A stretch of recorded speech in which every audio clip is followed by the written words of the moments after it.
मुश्किल नहीं है कुछ दुनिया में, तू जरा हिम्मत तो कर, ख्वाब बदलेंगे हकीकत में, तू जरा कोशिश तो कर। नमस्कार, मैं Manish Kumar Sharma Brahmgeet guidance nursing classes के इस ऑनलाइन प्लेटफॉर्म पर आप सभी का एक बार फिर स्वागत करता हूं। आप सभी लोगों को इंतजार था लेक्चर्स का, तो आज हम शुरू करने जा रहे हैं कंटिन्यू लेक्चर्स। तो नंबर 1 लेक्चर में हम बात करेंगे मिशन गवर्नमेंट की।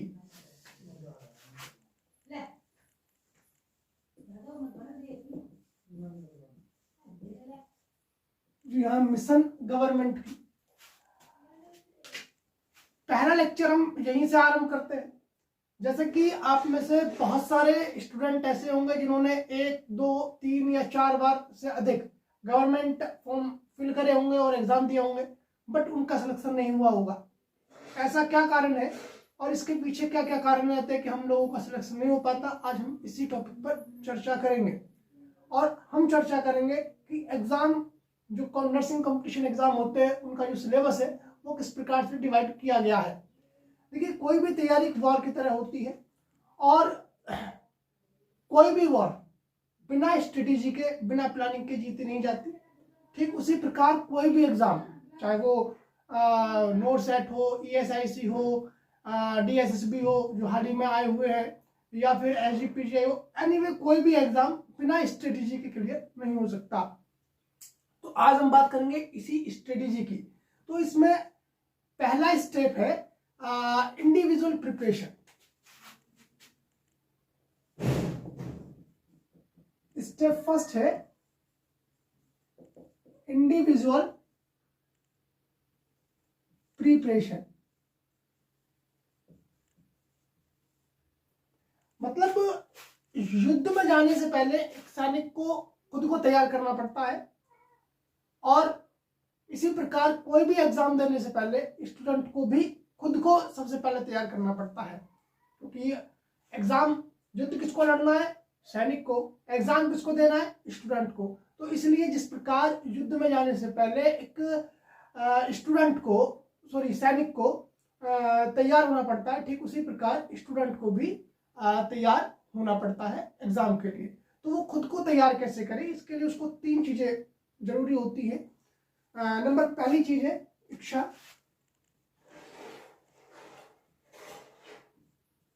नंबर दूसरी चीज है समर्पण,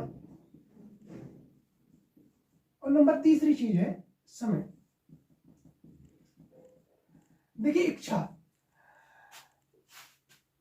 सब किसी भी कार्य करने के लिए इच्छा बहुत जरूरी है। बिना इच्छा के कोई कार्य पूर्ण हो ही नहीं सकता।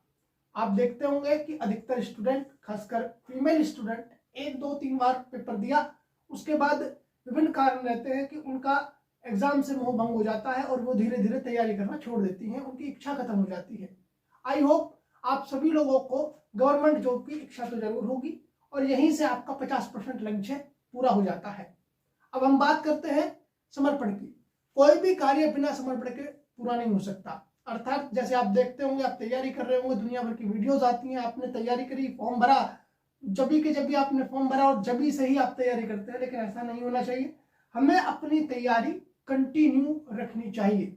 जैसे कि हम तैयारी कर रहे हैं, हमने देख लिया कहीं नोट सेट प्रिपरेशन लिखा हुआ, उस पर क्लिक किया और 5 मिनट वो वीडियो देखी और छोड़ दी।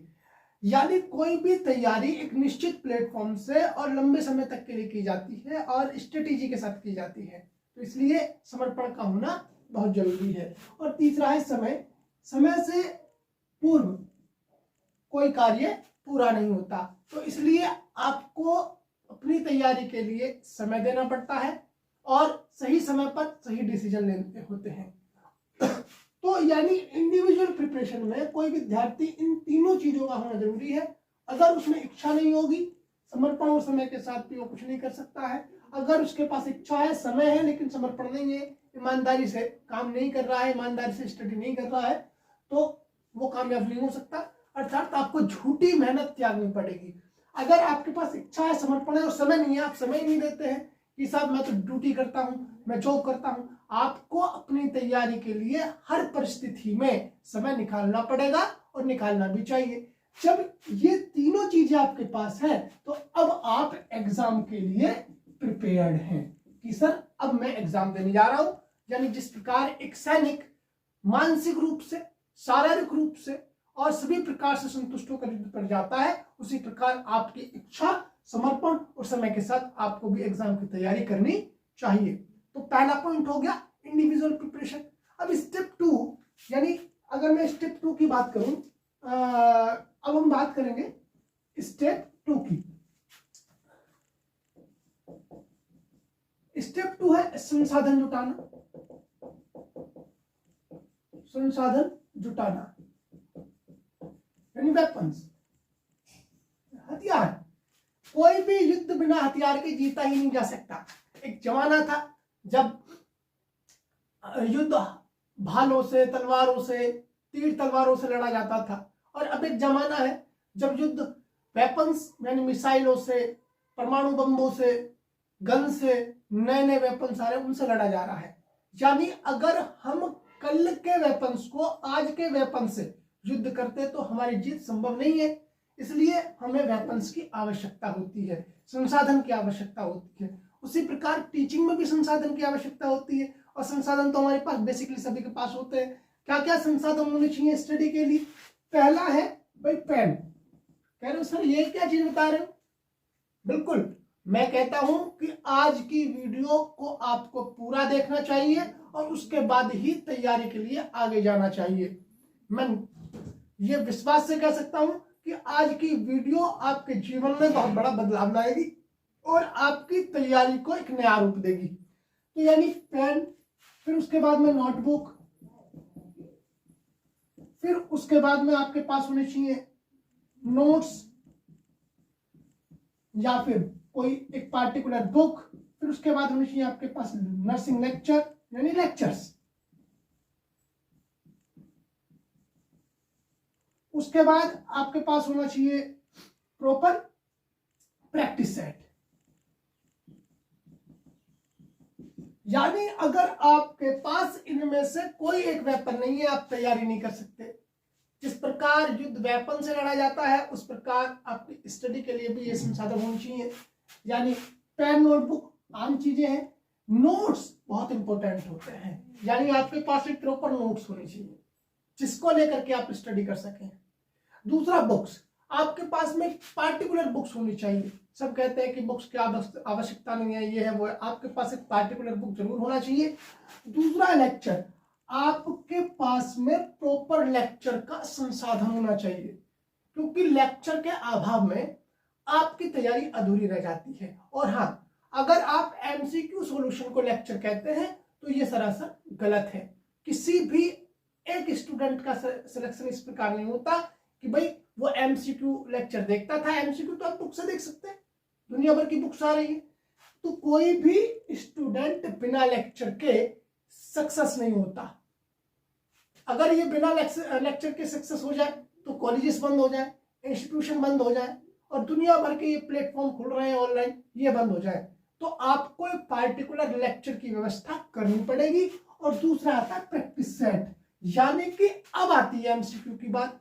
जब आपका कंटेंट क्लियर होता है, कंटेंट क्लियर होता है, तब आप प्रैक्टिस करते हैं और वही प्रैक्टिस आपको एमसीक्यू रूप में, प्रैक्टिस सेट एमसीक्यू के रूप में परोसे जाते हैं और उनको करना भी चाहिए। तो ये है हमारे वेपन्स। तो हमने बात करी इंडिविजुअल प्रिपरेशन की और वेपन्स की, यानी कि अपने आप को कैसे तैयार करना है जब एग्जाम देने के लिए जा रहे हैं, और दूसरा हमें क्या क्या संसाधन तैयारी के लिए आवश्यक है, और यानी एक तरीके से युद्ध के लिए आवश्यक है। फिर हम नेक्स्ट बात करते हैं।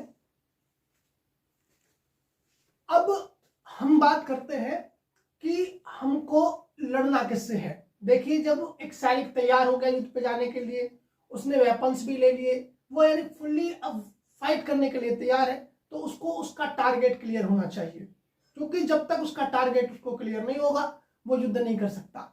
इसी प्रकार जब हम स्टडी के लिए तैयार हो गए कि भाई मुझे तो गवर्नमेंट जॉब चाहिए नर्सिंग में, मेरे पास में वो सारी एजुकेशन, सारी क्वालिफिकेशंस है कि मैं भी नर्सिंग गवर्नमेंट जॉब प्राप्त कर सकता हूँ, और मैं पूरी तरीके से, मेरे पास संसाधन भी है, प्रिपेयर्ड हूँ, तो अब मैं अपनी जॉब को कैसे प्राप्त करूंगा। तो इस प्रकार स्टेप नंबर 3 आता है गवर्नमेंट में, गोल।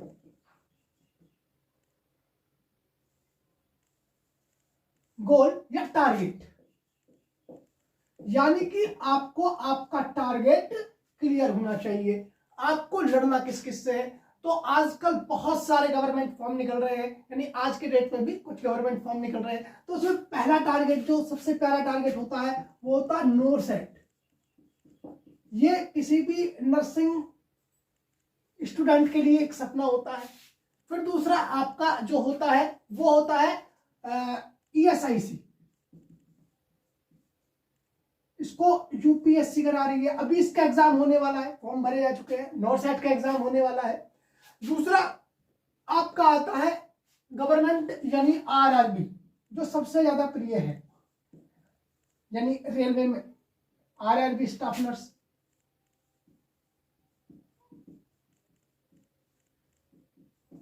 फिर नेक्स्ट आपका आता है MNS, मिलिट्री नर्सिंग सर्विसेज। अभी इसका एग्जाम हुआ था, लगभग हर साल इसकी वैकेंसीज निकलती है। फिर दूसरा आता है आपका SSC।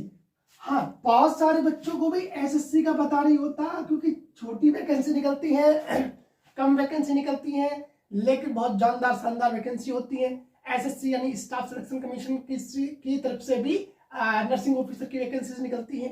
फिर उसके बाद आपके पास आपको पता होना चाहिए यूपी, जैसे कि UPPSC, UPSSC, यानी ये ANM की वैकेंसी भी प्रॉपर निकालता है।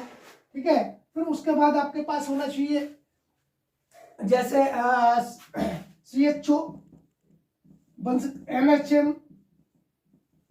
फिर आपके पास आपको पता होना चाहिए जैसे कि DSSB। फिर कुछ रीजनल यूनिवर्सिटीज होती है, प्रॉपर संस्थान है, जो अपने अलग पार्टिकुलर फॉर्म निकालते हैं, जैसे KGMU, BHU, RML फॉर्म निकले हुए। RML के आने वाले SGPGI।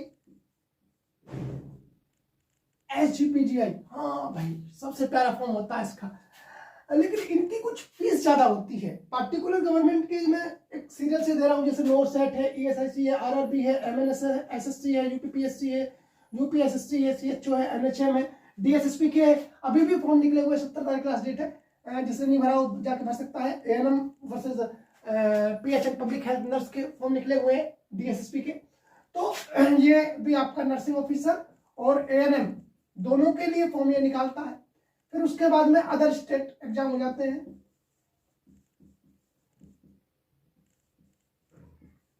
यानी आपको ये टॉपिक तो अभी नोट कर लेना चाहिए कि आपको लड़ना किससे है।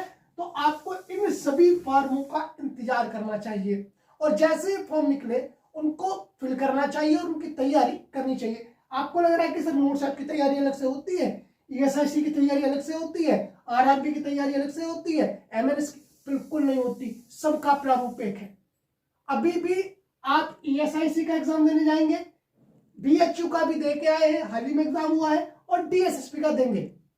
तो मैं आपको जो आज बताऊंगा, टारगेट से अलग नेक्स्ट टॉपिक आएगा सिलेबस का भी, तो उसमें आप देखेंगे कि सबका प्रारूप एक था। और मैं इसीलिए कह रहा हूं, यानी आप जब खुद प्रिपेयर हो गए, आपके पास वेपन्स है, अब आपके पास एक टारगेट है कि आपको इन सभी से लड़ना है। सभी बच्चों को ये सारे फॉर्म डालने चाहिए, और जिस बच्चे ने डाले होंगे लगभग उसके पास तो अभी 3-4 एग्जाम डेट आनी बाकी है। तो आपके पास में ये टारगेट होना चाहिए, NORCET, ESIC, RRB, MNS, SSC, UPPSC, UPSSC, CHO, NHM, DSSB, KGMU, BHU, RML, SGPGI और अदर स्टेट एग्जाम जिसमें आप फॉर्म फिल कर सकते हैं। तो ये है आपके टारगेट। अब हम नेक्स्ट बात करते हैं ट्रेनिंग की। जिस प्रकार किसी भी युद्ध को लड़ने के लिए एक पार्टिकुलर युद्ध कौशल की आवश्यकता होती है, ट्रेनिंग की आवश्यकता होती है, ऐसे ही आपकी भी ट्रेनिंग होती है। अब हम बात करते हैं नेक्स्ट स्टेप की। यानी आप इंडिविजुअली प्रिपेयर हो गए कि सर मैं एग्जाम देने के लिए बिल्कुल इच्छुक हूं, मैं गवर्नमेंट जॉब ज्वाइन करना चाहता हूं, और आपने सर मेरे पास संसाधन भी है, सर मेरे पास में मेरी ट्रेनिंग हो चुकी है, मैं बीएससी नर्सिंग हूँ, जीएनएम हूँ या एएनएम हूँ, तो अब बात करते हैं कि युद्ध किस तरीके से लड़ा जाए। जी हाँ, जिसके पास युद्ध लड़ने का कौशल है वही युद्ध को जीतता है। इसी प्रकार जिसके पास एग्जाम को हैंडल करने का मॉड्यूल है, जिसके पास एग्जाम को सॉल्व करने का प्रारूप है, वो बच्चा एग्जाम को क्लियर कर देता है। तो हम बात करते हैं नेक्स्ट स्टेप की कि भाई लड़ाई कैसे करें, यानी एग्जाम को अटेंड कैसे करें। यानी स्टेप लास्ट आता है अटेंड।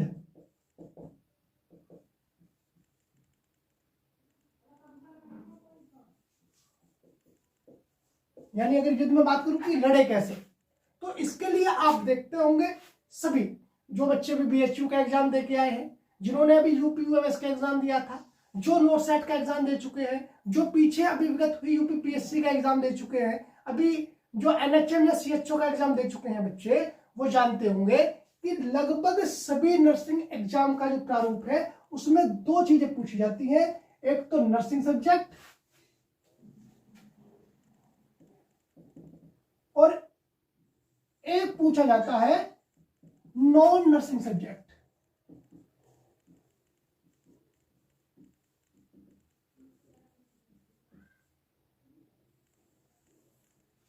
दो प्रारूपों में ये आपकी परीक्षा होती है। ये सारे हैं, याद रखना। जैसे कि मैं बात करता हूं डीएसएसबी के सिलेबस की, अभी डीएसएसबी का आपका एग्जाम आने वाला है और ये डीएसएसबी वालों के लिए प्लस पॉइंट है कि आज मैं उसको डिस्कस भी कर रहा हूं। तो डीएसएसबी में 200 मार्क्स का 200 क्वेश्चंस का ये पेपर होता है, जिसमें 100 क्वेश्चन आते हैं नर्सिंग के और 100 आते हैं नॉन नर्सिंग के। कर लीजिए सर, इससे तो हमारा संबंध नहीं, इसमें हम क्या पढ़ेंगे। चलिए मैं पहले बात करता हूं नर्सिंग सब्जेक्ट की कि सर अब हम लड़े कैसे। सर हमें पता है ये सब्जेक्ट हमने पढ़े, तो यहां पर तैयारी करने का प्रारूप थोड़ा बदल जाता है, यानी लड़ने का प्रारूप थोड़ा बदल जाता है। अब ट्रेनिंग स्तर से थोड़ा सा ऊपर उठना पड़ता है। जैसे कि आपका जो पहली बाधा होती है, पहली फाइट होती है, वो होती है सर एनाटॉमी फिजियोलॉजी से।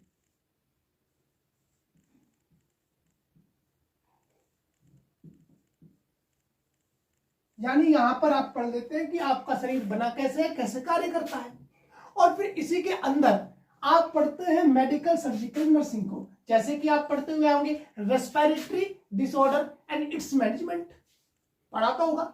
यहां पर हम पढ़ेंगे respiratory system and it's disorder, यानी रेस्पिरेटरी सिस्टम को हम एनाटॉमी फिजियोलॉजी के अंतर्गत पढ़ते हैं, हम यहां पर कंबाइन करके चलते हैं। लगभग हमारे 4 सब्जेक्ट कंबाइन हो जाते हैं। वो किस तरीके से होते हैं यहां पर हम देखते हैं। एनाटॉमी एंड फिजियोलॉजी प्लस यहां पढ़ेंगे आप MSN medical surgical nursing, plus यहां पर सर आप पढ़ने वाले हैं फार्माकोलॉजी। पीछे में इसको लिखवाना भूल गया था, याद रखना फार्माकोलॉजी भी सब्जेक्ट आप पढ़ते हैं, फार्माकोलॉजी प्लस आप पढ़ते हैं पैथोलॉजी। चीज बताइए, आपने सिस्टम को पढ़ा, उसके डिसीज को पढ़ा, उसके उपचार यानी दवाइयों को पढ़ा, वो किस तरीके से डिसीज फैली पैथोफिजियोलॉजी को पढ़ा, लेकिन एक चीज है यहां पढ़ेंगे आप ट्रीटमेंट उपचार को, नर्सिंग केयर को, यानी फंडामेंटल ऑफ नर्सिंग भी आप इसी के साथ पढ़ेंगे। आप देख रहे हैं यही खूबसूरती है मेरे सिलेबस की, मेरे इन कंटेंट की, और लेक्चर्स की भी यही खूबसूरती रहने वाली है। लगभग आप एक ही लेक्चर में 1 2 3 4 5 सब्जेक्ट एक ही टॉपिक के अंदर क्लियर करते चलेंगे। इसी प्रकार हम बात करते हैं स्टेप सेकंड की। स्टेप सेकंड में जो आप पढ़ते हैं वो पढ़ते हैं सोशियोलॉजी एंड कम्युनिटी। वहां पर बेटा आपने फर्स्ट और सेकंड कम्युनिटी के नाम से पढ़ा था, लेकिन यहां फर्स्ट सेकंड कुछ डिवाइड नहीं होता। यहां टेरर मतलब टेरर होता है, यहां पर टेरर मतलब यहाँ कम्युनिटी मतलब कम्युनिटी है।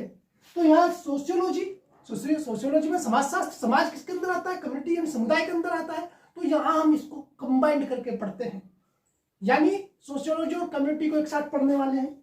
फिर स्टेप 3 आता है, देखिए साइको मतलब माइंड, सूल, और यहां पर साइकोलॉजी यानी बिहेवियर,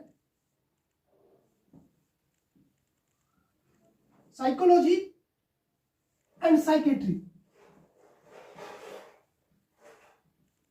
आप एक साथ पढ़ने वाले हैं। यानी आप जब तैयारी करते हैं तो साइकोलॉजी और साइकेट्री को कोरिलेट करते हुए पढ़ें, क्योंकि साइको मतलब सूर मतलब माइंड, ये दोनों ही हमारे माइंड से रिलेटेड है। एक बिहेवियर को बताता है, एक बिहेवियर डिसऑर्डर को बताता है।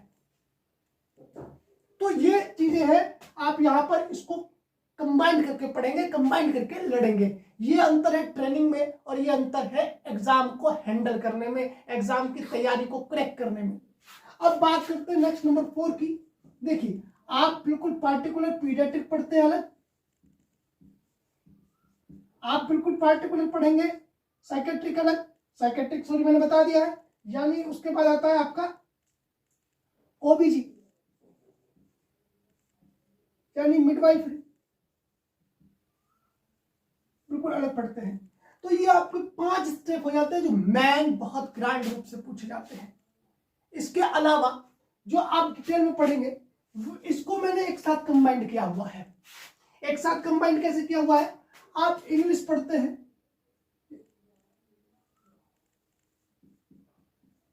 इंग्लिश अलग से ही आपको कहां पढ़ाई जाएगी? नॉन नर्सिंग सब्जेक्ट में पढ़ाई जाती है, याद रखना। नॉन नर्सिंग सब्जेक्ट में कैसे पढ़ाई जाती है थोड़ा सा यहां डिस्कस कर देता हूं। यहां पर आप पढ़ते हैं हिंदी, यहां पर आप पढ़ते हैं इंग्लिश, यहां पर आप पढ़ते हैं next general awareness. General awareness में आता है हिस्ट्री, ज्योग्राफी, इसमें आता है आपका नेक्स्ट कॉन्स्टिट्यूशन यानी संविधान, इसमें आता है आपका जनरल साइंस, इसमें आता है आपका मैथ, इसमें आता है आपका रीजनिंग।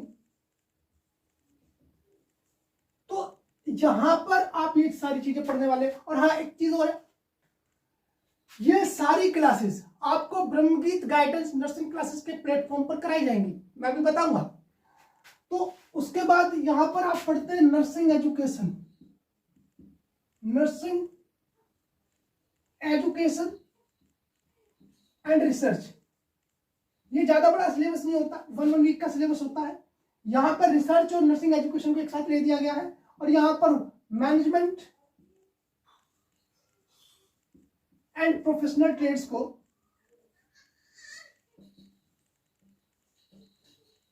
एक साथ ले दिया गया है। उसके बाद आपका आता है कंप्यूटर। तो इस तरीके से आप इन 3 स्टेपों में, पहला पंच तो इसको करना है, दूसरा स्टेप आपके वोकेशनल सब्जेक्ट को करना है, और तीसरा नॉन नर्सिंग सब्जेक्ट को करना है। यानी आपको यहाँ पर 3 बाधाएं पार करनी पड़ेंगी। तो इस प्रकार से आपका ये सिलेबस हो जाता है। आप देखेंगे कि विगत परीक्षाओं में भी क्वेश्चन इसी प्रकार पूछे गए हैं। आई होप ये था आज का टॉपिक, आज का लेक्चर, कि भाई हम अपने एग्जाम को किस तरीके से तैयार करें। तो उसमें मैं थोड़ी एक समरी में बता देता हूं कि आप लोगों को सबसे पहले खुद को तैयार करना पड़ता है, और खुद को तैयार करने के लिए आपके अंदर 3 चीजों का होना बहुत आवश्यक है। पहली इच्छा, दूसरा समर्पण, और तीसरा आपका पास समय होना आवश्यक है।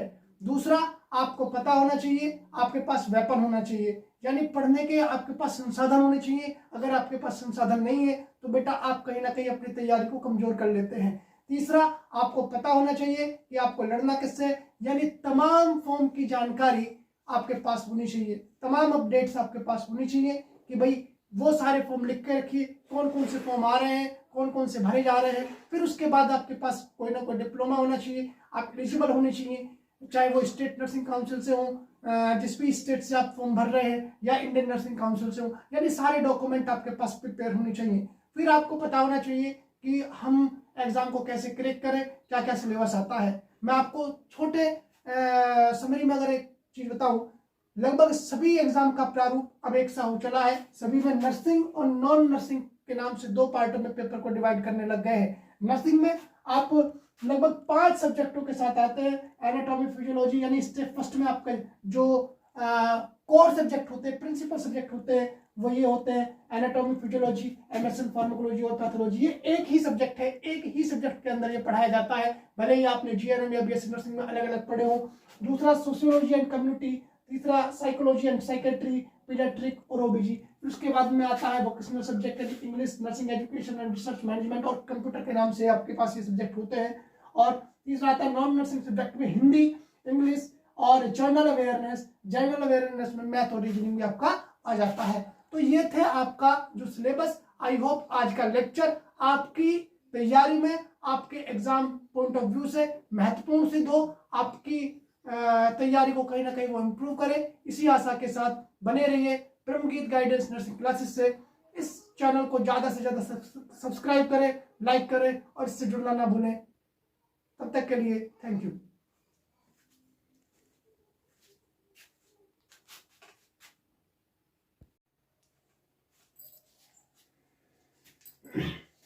अब स्टेप नेक्स्ट में हम बात करेंगे उसी ट्रेनिंग की, यानी आप लोगों को स्कूल स्तर पर ट्रेनिंग प्रोवाइड कराई जाती है जो स्पेशली जीएनएम, बीएससी नर्सिंग या एएनएम के रूप में होती है। यानी ये लोग आपको पार्टिकुलर सर्टिफिकेट प्रोवाइड कराते हैं जिससे आप पीछे बताए हुए सभी गोल में, सभी टारगेट में आप अप्लाई कर सकते हैं। इसके लिए आपको जो सब्जेक्ट बताए जाते हैं पार्टिकुलर, आप कंफ्यूज मत होना, जीएनएम और बीएससी नर्सिंग में जो आपको सिलेबस है लगभग सेम पढ़ाए जाते हैं, जरा भी अंतर नहीं होता। जैसे कि एनाटॉमी एंड फिजियोलॉजी मोस्टली आपको जीएनएम में पढ़ाई जाती है और बीएससी नर्सिंग में पढ़ाई जाती है। एनाटॉमी फिजियोलॉजी को माइक्रोबायोलॉजी के साथ इंक्लूड कर देते हैं, लेकिन बीएससी नर्सिंग में थोड़ा सा अलग पढ़ाई जाती है। उसके बाद न्यूट्रिशन और बायोकेमिस्ट्री, न्यूट्रिशन बायोकेमिस्ट्री को कम्युनिटी के साथ में ऐड कर दिया जाता है। फंडामेंटल ऑफ नर्सिंग, उसके बाद psychology and sociology, medical surgical nursing first and second, paediatric nursing, psychiatric nursing या मेंटल हेल्थ नर्सिंग, ओबीजी यानी मिडवाइफरी के रूप में आपको पढ़ाई जाती है। इसके अलावा अलग कुछ सब्जेक्ट होते हैं जैसे English, computer, environment, nursing education, nursing research, professional trades और नर्सिंग मैनेजमेंट। ये सारे वो कोर्सेज होते हैं जिनको आपको पढ़ाया जाता है, यानी लगभग आप सभी लोग एक रूप से ट्रेंड होते हैं। हाँ, एएनएम में कहेंगे कि सर हमने तो ऐसे सब्जेक्ट पढ़े नहीं, हमारे तो अलग सब्जेक्ट होते हैं। एएनएम में आप क्या पढ़ते हैं, जैसे फर्स्ट ईयर में मान लीजिए आप पढ़ते हैं एएनएम में हेल्थ प्रमोशन। हेल्थ प्रमोशन, अरे बेटा उस हेल्थ प्रमोशन में आप 4 चीजें पढ़ रहे हैं। ह्यूमन बॉडी पढ़ रहे हैं, क्या पढ़ रहे हैं, ह्यूमन बॉडी। ह्यूमन बॉडी में यानी एनाटॉमी फिजियोलॉजी ही हो गया, आपने पढ़ लिया। सर उसमें आप पढ़ रहे हैं न्यूट्रिशन, पढ़ रहे नहीं पढ़ रहे न्यूट्रिशन? हाँ सर उसमें ये न्यूट्रिशन हो गया, बायोकेमिस्ट्री हो गया, थोड़ा सा एडवांस पढ़ाया जाता है। ये निश्चित है कॉम्पिटिशन की तैयारी करोगे थोड़ा पढ़ना पड़ेगा, उससे अलग पढ़ना पड़ेगा। फिर उसके बाद में नेक्स्ट आता है sir mental health. Mental health में आपको साइकोलॉजी याद रखना और साइकेट्री दोनों इंक्लूड कर देता है उसमें। फिर उसके बाद में आपको इसी के अंदर पढ़ाया जाता है नेक्स्ट जो हेल्थ प्रमोशन के अंदर वो इन्वायरमेंट।